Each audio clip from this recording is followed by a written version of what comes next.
Hi guys, welcome to another episode of Santa Capricia.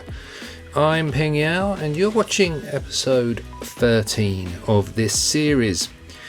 So as we slowly drift across the rooftops of, where are we?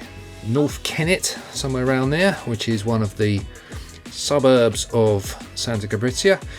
I want to just let you know that this is the first of the community-driven episodes. So what I mean by that, and in case you haven't seen the previous episode, I've thrown out to the community the 4 options basically to vote for what I build in this episode.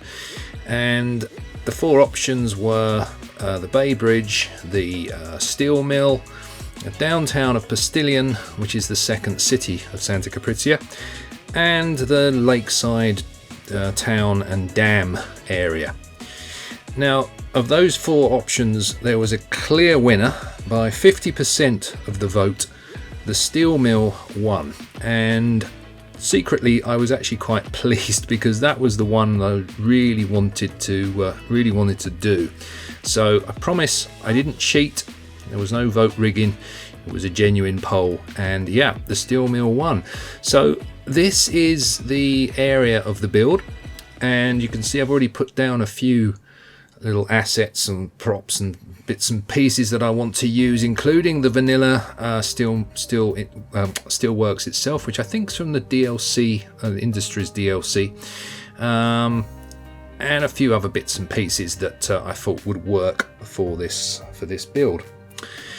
Now, before we get into the actual build for today, I do want to just say that I think going forward with this series, I am going to carry on for the moment with the community voting for what I build in each episode, because I think it's a really, really good way of driving the series forward, and it keeps it fresh, it keeps it sort of a little bit more interesting for me, and also hopefully interesting for you guys as well, because you've got a bit of input in terms of what I'm going to be building in the city. But I think probably what I'll do, instead of having 4 options in the future, I'll probably have 3, which just seems to be a little bit more workable.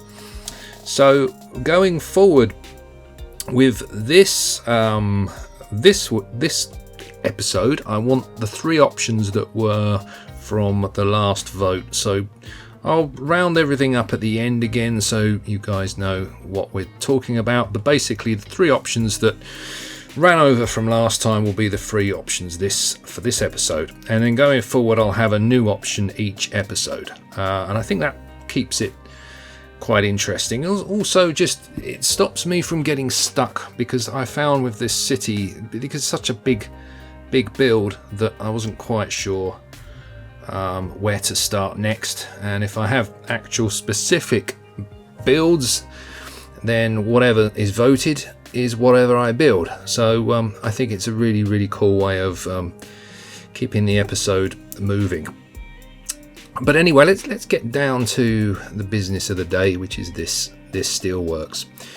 Now, one of the main, well, before I get into that, let me say, the steelworks was something I wanted to do for a long time, and I wanted to do it in Santa Capricia because Santa Capricia is a big city, so it can take a big build like this, because the steelworks is big. It goes without saying, it's a very, very large build, and I kind of went into this thinking to myself, right, so I've got steelworks to build. I didn't think it was going to be that big. But it's only when you start looking at these places, if you go on Google Earth and have a look at a few typical steelworks, there's a lot in America, there's a lot in China. There was a few in America I used as a kind of like inspiration, I guess. And those were one in Detroit, which I think is Zug Island, and also the Ford car factory's also got a steelworks, kind of part of the factory, I believe. That's a colossal area, and also there's a steelworks in I forget the name of it now, but it's near Houston, and I don't actually think it exists anymore. But this also is a big sort of steelworks. This is actually on the coast, and Yeah, I think it's Corpus Christi. It's just come to my brain. I think it's Corpus Christi in Texas, and that is by the water, and that was kind of the idea for this area because it's by the river here, and that plant in particular was one of the main kind of inspirations behind what I'm doing. Although I would say that what I am doing here is pretty kind of random. I mean, none of this was, I didn't follow a kind of guide for how to build a steelworks. I just kind of made it up on the spur of the moment. I had these assets and models and things which I wanted to use, and it's just a question of putting them into position and making them look like they're kind of, they kind of function. I mean, in theory this does function because, as I say, there is the Industries DLC Steelworks underneath all of this, but I'm actually covering that up pretty much with all these other models and things. There's nothing inherently wrong with the Steelworks model. It's just I wanted to do something a little bit more kind of individual as usual. But the one building or the one model that I really had to use, and was the kind of the reason why I really wanted to do the Steelworks in the first place, was of course the big blast furnace model by Ronix, which is the main kind of landmark for the entire complex. And that model, honestly, it's just the most detailed model I think that we've actually got. I would say it's got so much detail, it's not even funny. But it looks amazing, and it looks absolutely massive, and I wasn't sure if it was almost too big, the scale, but actually when you look at some of these steelworks, they are big. And this is now the tallest structure in Santa Capricia, the blast furnace, and yeah, I mean, it looks amazing, this model. And what I wanted to do was just add all these other sort of conveyors and kind of there's quite a lot of oil refinery kind of structures that I'm using as well, but I'm kind of tweaking them to make it look like they're not oil refineries, if you know what I mean. So I'm kind of putting those in, like this one here, just kind of trying to disguise it so it looks more like part of the steelwork plant rather than an oil refinery. So there's a lot of POing. In fact, this episode is probably the most PO heavy, procedural object heavy episode of recent builds, in fact. And although I'm only editing certain buildings, I'm changing the colours of a lot of them, as you can see here, because if you do look at steelworks, a lot of them are kind of this rusty orange colour, which is just because of all the dust and everything that covers them eventually. So I ended up changing a lot of the colours of these buildings, and although at the moment it looks a bit weird because they kind of stand out from the ground a lot and look a bit kind of strange, it all comes together at the end. And once I get all the kind of dirt and decals down on the ground, then I think the models themselves start to sort of look pretty good, I think.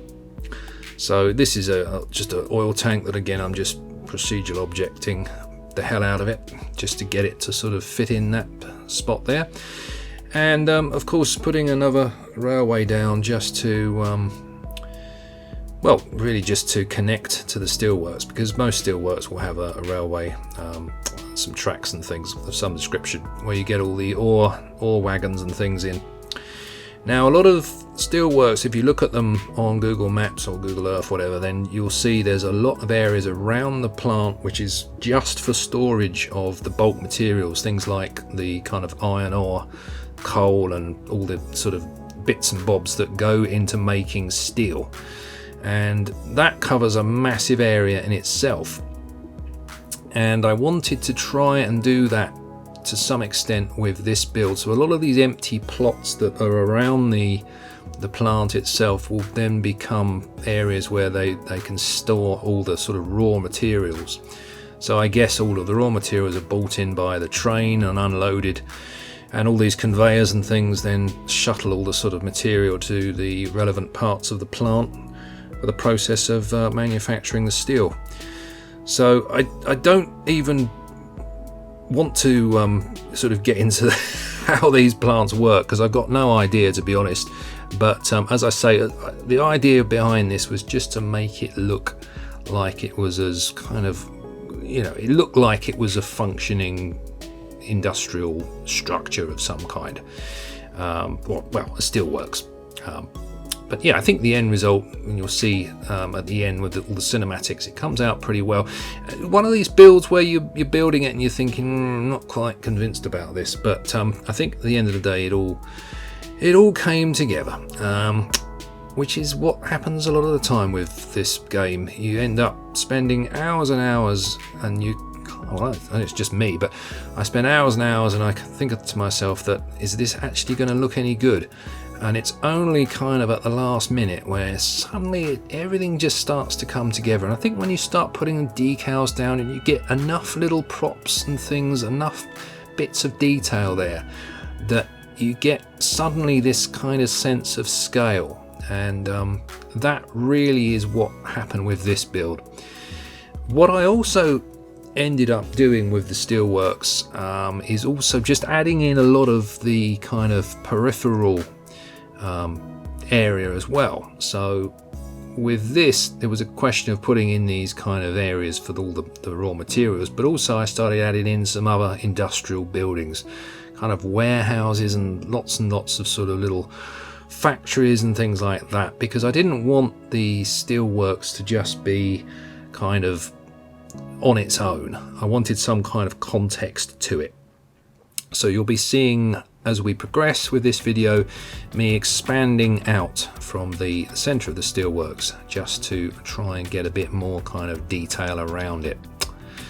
But yeah, I mean, this is me now changing the color of all these piles, and these piles are brilliant. I've never really used them that much, but again, if you PO them, then you can actually tweak the colors and just adjust the heights and everything, just get them to sort of fit a bit better. So even the decals later on, you'll see I procedurally object those as well, just to give myself a bit more control over the positioning of the decals, and also just the color and things like that. Now this building here, which is, I guess it's just a little kind of service warehouse or something, I wanted to just cover that with this roof because it's part of the steel work, so it would probably be covered with this kind of dust as well. So I end up just putting this little roof down. Quite a simple little job in a way, this, but it's quite effective, and you can create a completely different looking building just by doing that with the roof there. So nothing fancy, but it looks pretty good when you see it from a distance at least. And also just making sure that the sort of retaining walls on the edge here kind of work better, because I wasn't quite sure what to do. I didn't build any kind of jetty or anything there. I kept it pretty pretty straightforward and simple, but I'm not sure. There probably would be some kind of little jetty or something where they unload materials off barges and stuff. But at this stage I've just kept it free of anything like that. And again, these pipes I think are for sort of oil plants and things like that, so these are just being used as more kind of just more general detail. I love these pipes, but I find they're too big. The scale is massive. Not sure why, it just seems to be a bit off the scale, so I end up always POing those just so I can reduce the scale of them to get them to just fit a little bit better into the scale of the build. But you can very easily get a lot of detail just by combining these sort of various pipe assets together. And again, no idea what this is, but it kind of works well. What I did decide to do though is just up from the steelworks itself, I start to build this little kind of oil storage area, which I guess would be part of the steelworks and maybe some sort of raw materials or used in some way to to assist in the production of the steel. I don't know. I mean, it's just a I've got no idea, as I say, how these plants work, but I thought I've seen a few of this where you've got the steelworks and you've got these kind of oil tanks and things near them. So I'm not sure it's a completely sensible idea, but anyway, I end up putting these little kind of oil storage tanks up here. and then connecting some pipes and bits and bobs to them just to give it impression it's all part of the same sort of complex there. I haven't done too many oil storage tanks or things like that in this city. It's something I did a lot of in New Falmouth, and I'm promising myself I'm not going to do any more, because I did a lot of that, especially at the beginning of that project. If you've seen my videos for New Falmouth, you'll know I started off in the kind of oil depot, and I spent so long putting down pipes and tweaking them in PO, and I didn't go anywhere near the level of detail that I did for that with this project. But saying that, nevertheless, still very, very detailed project, and actually the area I cover in this build is significant, much bigger than I was expecting. So from what I thought would be quite a simple and a smaller scale build, the end result's probably bigger than certainly the Bay Bridge, and possibly even bigger than the downtown of Postillion. So yeah, this turned out to be a pretty whopping episode, and you're going to see at the end when I do the cinematics, I've got a sort of before and after shot. Fingers crossed I can get that done as well, just to show you the extent of what I've built. But yeah, it's all good fun. Anyway, I'm gonna take a break from talking. I need to have a swig of my beer, so I'll be back shortly, and just enjoy a little bit more building.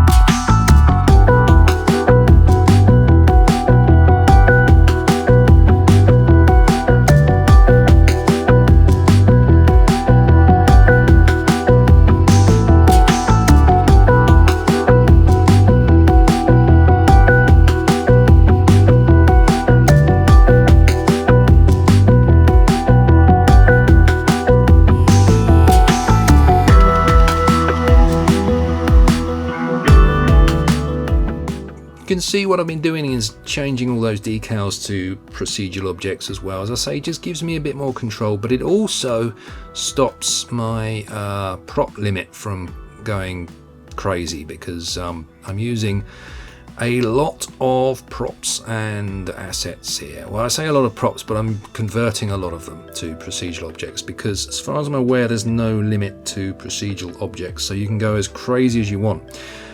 One thing that's in the back of my mind with Santa Capricia is it is a highly detailed city. For a city of this scale, it's a big city already, it's got a lot of detail, and if I don't need something to be a kind of working building or prop or whatever, then I'll convert that to PO if I can. As I say, just because I don't want to go nuts and end up crippling the game by using up all my limits.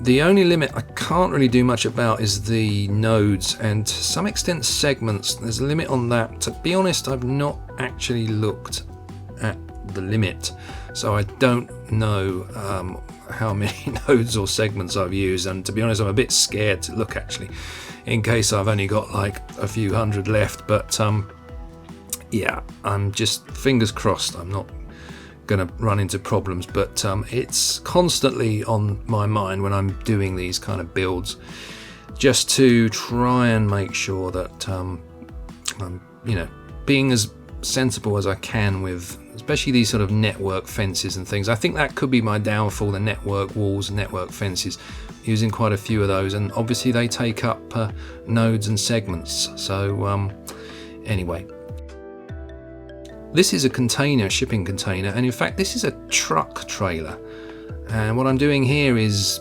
well, obviously POing it again and revolving it and scaling it, putting it into position. I don't know what it is. It's kind of part of like a, I guess, a conveyor or a flue or something connecting to those cooling towers. But yeah, that's just a truck trailer, and it ends up looking like part of the factory. So you can actually use a lot of assets that you might not necessarily think would work for something like this, and then by converting them to procedural objects, you can actually change how they look quite dramatically. And this is now just me disguising some of those vanilla containers, which I'm not a big fan of, as you can imagine. I don't like those particularly. And an old warehouse building which I wanted to put down here. So again, this area is quite I say old, but it's certainly got a bit of a history to it, which is this old kind of abandoned warehouse kind of in the middle of this area, and all around it it's just a lot of dirt and kind of dust and debris and stuff from the steelworks and from all these big sort of bulk storage areas.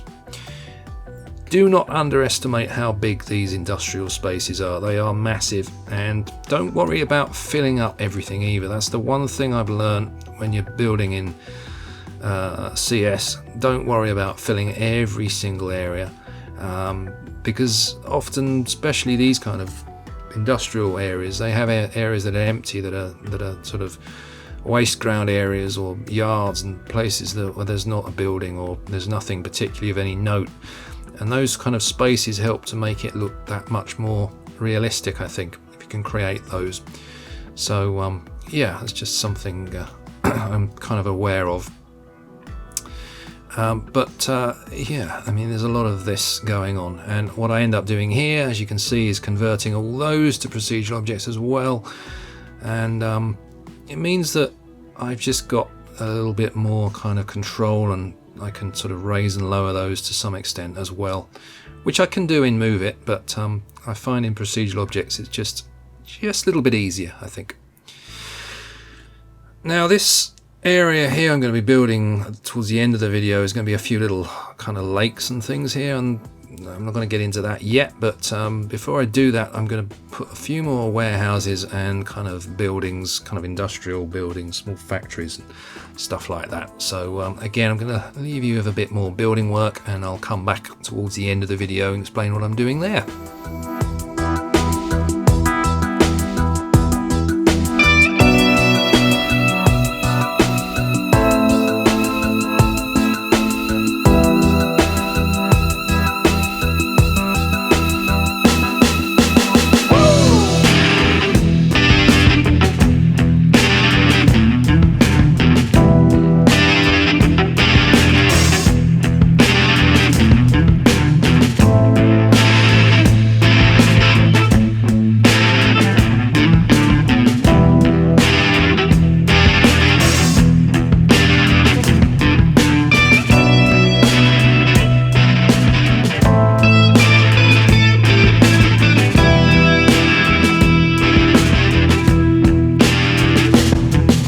So as you can see, I'm actually using PO a lot in this build, as I've mentioned, and that is purely just to change some of the more kind of vanilla models, like this factory, which I believe is just a vanilla factory, and I wanted to use the chimney there, so I just highlighted that part of the model and just tweaked that in procedural objects.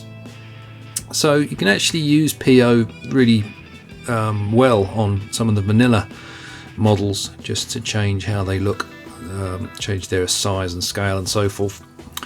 And now I'm just finishing off some of these empty blocks here, just putting a few factories and things in.